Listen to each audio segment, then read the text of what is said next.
जय श्री राम, जय श्री बालाजी महाराज सीताराम सभी भक्तों का बहुत बहुत स्वागत है बालाजी के प्यारे यूट्यूब चैनल पर। ये चैनल स्वयं श्री बालाजी महाराज का है। करने वाले राम, कराने वाले राम और राम भक्ति हनुमान श्री हनुमान जी महाराज की कृपा करुणा प्रेरणा दया दृष्टि से ही चैनल चलता है और चैनल पर लाइव आते हैं बाबा की कृपा करुणा प्रेरणा दया दृष्टि से।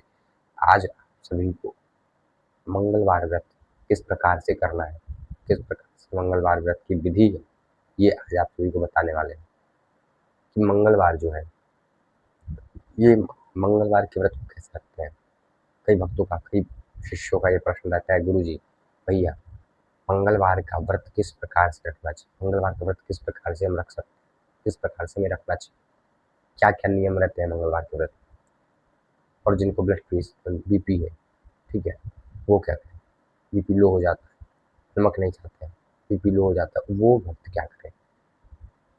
ब्लड प्रेशर जो है लो हो जाता है नमक नहीं खाने के चलते, तो वो कैसे रह सकते हैं, उनकी भी इच्छा रहने की मंगलवार का व्रत, लेकिन वो कैसे रह सकते हैं मंगलवार का व्रत, ये आज आप सभी को बालाजी की कृपा से, करुणा से, प्रेरणा से, दया दृष्टि से बताने वाले, ठीक है। तो अंत तक बने रहे, फुल इन्फॉर्मेशन देने वाले हैं, किस प्रकार से शुरू करना है, किस प्रकार से नहीं करना है, कितना व्रत करना चाहिए, कितना नहीं करना चाहिए, कौन करे कौन ना करे, है ना। उससे पहले जय श्री राम, जय श्री बालाजी। भक्तों, मंगलवार का व्रत यानी श्री हनुमान जी महाराज का व्रत, ये कैसे व्रत रहना है हनुमान जी का, कौन कौन रह सकता है, कौन कौन भक्त रह सकता है व्रत। देखिए, सबसे पहले व्रत उसी को करना चाहिए। व्रत का अर्थ क्या होता है ये समझते हैं। तो ये व्रत का अर्थ होता है उपवास, ठीक है। यानी उप मतलब आप किसी की उस दिव्य चरित्र का, दिव्य ग्रंथों का, दिव्य अनुभूतियों, दिव्य जो है साधना, दिव्य जो है अनुभव, उनके जो है उस समय उस दिन ज़्यादा से ज़्यादा उनसे जुड़े रहें, ज़्यादा से ज़्यादा उनके पास रहें उपवास के दिन, है ना। अच्छा, दूसरा क्या है कि देखिए, व्रत जो होता है वो व्रत केवल ये नहीं होता है कि व्रत आप भोजन ना करें वो व्रत है, नहीं। व्रत आप किसी भी चीज़ का रख सकते हो। आप ये भी बोल सकते हो कि मैं झूठ नहीं बोलूँगा आज, ये भी एक आपका व्रत है। जल ग्रहण नहीं करूँगा, ये भी एक आपका व्रत है। अन्न नहीं ग्रहण करूँगा, ये भी आपका व्रत है। ये चीज़ नहीं करूँगा, वो चीज़ नहीं करूँगा, ये भी आपका एक व्रत है। अच्छा, जो लोग भोजन वाला व्रत, भोजन वाला व्रत नहीं रहते, ठीक है, कि हम भोजन नहीं करें, ठीक है, वो कैसे रहें, ठीक है, क्योंकि और सब तो इतना ऐसे रहता नहीं है, ठीक है। भोजन वाला व्रत अक्सर लोग रहते हैं कि भोजन नहीं करना है, फलाहार करना है। कितनी मात्रा में फलाहार करना चाहिए ये भी बताऊँगा, ठीक है। देखिए भक्तों, क्या होता है कि व्रत जब स्टार्ट हमें कैसे करना है, सबसे पहले तो हमें व्रत को स्टार्ट करने के लिए किसी भी मंगलवार या शुक्ल पक्ष के मंगलवार से स्टार्ट करना चाहिए व्रत, ठीक है। शुक्ल पक्ष अगर पहली बार स्टार्ट कर रहे हैं तो मान्यता है कि शुक्ल पक्ष के मंगलवार से, प्रथम मंगलवार से आप स्टार्ट करें। शुक्ल पक्ष में जो प्रथम मंगलवार पड़ रहा है उससे स्टार्ट करें। हर महीने में 2 पक्ष पड़ते हैं, 15-15 दिन के होते हैं, ठीक है। कृष्ण पक्ष, शुक्ल पक्ष, ठीक है। यानी आप लोग को शुक्ल पक्ष के प्रथम मंगलवार से जो भी पहला मंगलवार पड़ रहा है उससे उठाना है व्रत। कैसे उठाना है, तो आपको मंदिर जाना है उस दिन, मंगलवार के दिन स्नान इत्यादि करके मंदिर जाए, मंदिर में बालाजी चरणों के सामने बैठे, चोला चढ़ाते हैं तो चोला चढ़ा लें, भोग इत्यादि लगा लें, बालाजी से प्रार्थना करें कि हे बालाजी मेरी ये मनोकामना है, या इस मनोकामना के निमित्त, या इस कामना के निमित्त, या इस चीज़ के लिए मैं आपका ये इतना व्रत इतना करूँगा। अच्छा, व्रत कितना करना चाहिए, 11 कर सकते हैं, 21 कर सकते हैं, 51 कर सकते हैं, 108 व्रत कर सकते हैं, ठीक है। इसमें कोई दिक्कत, कोई डाउट नहीं है, ठीक है। हाँ, ये चीज़ है कि आप जितना सारा संकल्प करो उतना व्रत पूरा करो आप, ठीक है। हाँ, ठीक है, बीच में अगर गैप हो जाता है कभी, ठीक है, ऐसा होता है कि लोगों का बीच में गैप हो जाता है। अगर बीच में गैप हो जाता है तो कोई दिक्कत नहीं है, लेकिन ये नहीं कि आप उसको छोड़ दो, बीच में गैप हो गया तो छोड़ दो, नहीं। ऐसा नहीं, बिल्कुल नहीं है। बीच में 2 दिन गैप, बीच में 2 बार गैप हो गया, ठीक है, व्रत अगर किसी कारणवश कहीं आप ऐसा फँस जाते हो, 1 बार गैप हो गया, ठीक है, तो आप फिर उस व्रत को अगले मंगलवार से भी कर सकते हो, ठीक है, ऐसा कोई वो नहीं है। अच्छा, कई लोग आजीवन का लिए रहते हैं कि आजीवन तक, तो उनको आजीवन, मेरे अपनी मैं स्वेच्छा से बताऊँ तो आजीवन का व्रत का नहीं लेना चाहिए सबको, ठीक है, क्योंकि कोई समय नहीं जानता है, ठीक है। तो इसीलिए आप श्रद्धा भक्ति भाव के अनुसार, जब तक आपकी कृपा बनी रहे, आपकी आज्ञा अनुसार जो है, जब श्रद्धा भक्ति भाव अनुसार मैं व्रत करता रहूँगा बाबा, ठीक है, करूँगा।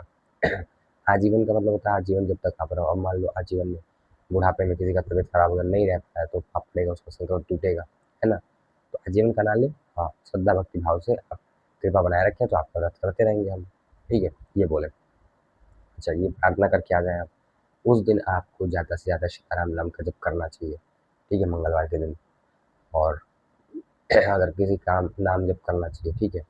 और जितना आप पूजा पाठ कर रहे हो वो करना ही करना चाहिए। मतलब कुल मिला के आपको सुबह शाम उस दिन अपना देना ही देना है बालाजी को। सुबह शाम का समय जो है वो बालाजी को देना ही देना है। तो फलाहार क्या ले सकते हैं? देखिए, फलाहार का अर्थ ये होता है फल आहार, ठीक है? फल का आहार। अगर आपकी व्यवस्था है फल का आहार खाने की तो फल आप खा सकते हैं। फल भी वो भी लिमिट, कोई भी चीज़ का एक लिमिट होता है। तो आप खूब भोजन कर लें, खूब खा लें। कहें हम तो व्रत हैं तो कैसे काम चले? नहीं ना? तो इसीलिए आप थोड़ा-सा फल ले सकते हैं, थोड़ा-सा मिल्क ले सकते हैं, ठीक है? कोई दिक्कत नहीं होगी। अच्छा, अब ये तो दिन का हो गया, ठीक है? कई लोग चावल खा लेते हैं दिन में भी, जो कुट्टू का चावल जो एक आता है ना तिन्नी का चावल, कुट्टू का जो है पूड़ी खा लेते हैं।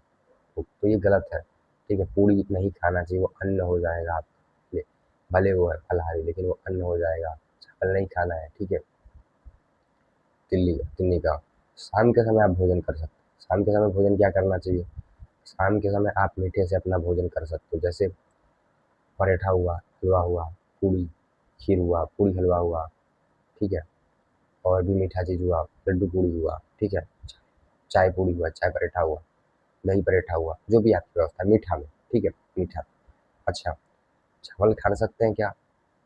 देखिए, चावल जब दूध में मिलता है, चीनी मिलता है तो वो खीर हो जाता है, तो उसका महत्व अलग हो जाता है। तब आप ये नहीं कहेंगे कि ये चावल है, तो आप खीर बोलेंगे उसको। उसी प्रकार से खीर खा सकते हैं लेकिन चावल नहीं खाना चाहिए व्रत के दिन, ठीक है?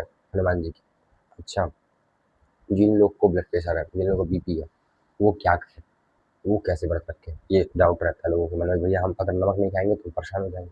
तो उनके लिए सबसे अच्छा उपाय ये है कि आप दिन में व्रत रखें, दिन में कुछ जो भी फलाहार ले रहा है अच्छा सा लें, मीठा फलाहार, ठीक है? अच्छा, नमक ना खाएँ उस दिन। और जब आप रात्रि के समय जब आप प्रसाद खाते हो, उस समय आप जो भी भगवान हनुमान जी महाराज को भोग लगाए हो, ठीक है? वो प्रसाद आप जैसे मिश्री लगाए हो या भेली लगाए हो, चने लगाए हो, जो भी लगाए हो आप, ठीक है? तो उस गुड़ और चने का भोग को आप पहले पा लें, उसके बाद आप फिर भोजन कर सकते हो बिना लहसुन प्याज के, ठीक है? चावल, दाल, रोटी, सब्ज़ी उसके बाद आप ठीक है, मेरे ख्याल से तो चावल ना खाओ उस दिन तो अच्छी बात है, वो रोटी सब्ज़ी खा सकते हो, नमक वाला। लेकिन ये सिर्फ़ उनके लिए जिनका ब्लड प्रेशर हाई रहता है, जिनका लो हो जाता है, ठीक है? नमक ना खाने की वजह से लो हो जाता है, चक्कर आता है, उनके लिए। लेकिन उसमें भी आपको पहले वो चीज़ खा लेना है, पहले जो प्रसाद भोग लगाए वो पहले खा लेना है। उसके बाद हनुमान जी का ध्यान करके हनुमान जी को भोग लगा के वो चीज़, फिर खाना है, ठीक है? क्योंकि भगवान भाव के भूखे होते हैं। भगवान सदैव ये कहते हैं, भाव का भूखा हूँ मैं, भाव ही एक सार है और भाव से बचे प्राणी मुझको स्वभाव से बेड़ा पार है। तो भाव से आप सभी भजें, इस प्रकार से आप सभी मंगलवार का व्रत कर सकते हैं। मंगलवार के व्रत के दिन चोला चढ़ाना अनिवार्य होता है। अगर चढ़ा पाएँ तो बहुत अच्छी बात है, नहीं चढ़ा पाएँ तो कोई दिक्कत नहीं है। बैठ के सुंदरकांड का, हनुमान चालीसा का, सीताराम नाम का जप करें, ठीक है? और जिस प्रकार से बताया गया उस प्रकार से रह सकते हैं आप लोग, ठीक है? सभी साइंस भी कहता है कि हमें हफ्ते में 1 व्रत अवश्य ले रहना चाहिए। हफ्ते में 1 अवश्य। एक व्रत अवश्य रहता है। क्या होता है कि हमारी जो डाइजेस्टिव सिस्टम है ना, उसकी जो सर्विस होती है, अच्छे से चलती है। अच्छे से जो वो कंपनी सर्विस देगी जो रहेगा, हमारा डाइजेस्टिव सिस्टम वो अच्छे से काम करेगा और व्रत के कारण आपके चेहरे पे तेज आएगा, आपकी बातों में तेज आएगा, आपके ऊपर कृपा बनी रहेगी ईश्वर की, ठीक है? इस प्रकार से आप ये व्रत कर सकते हैं। तो बाकी सभी को जय सिया राम, जय श्री बालाजी।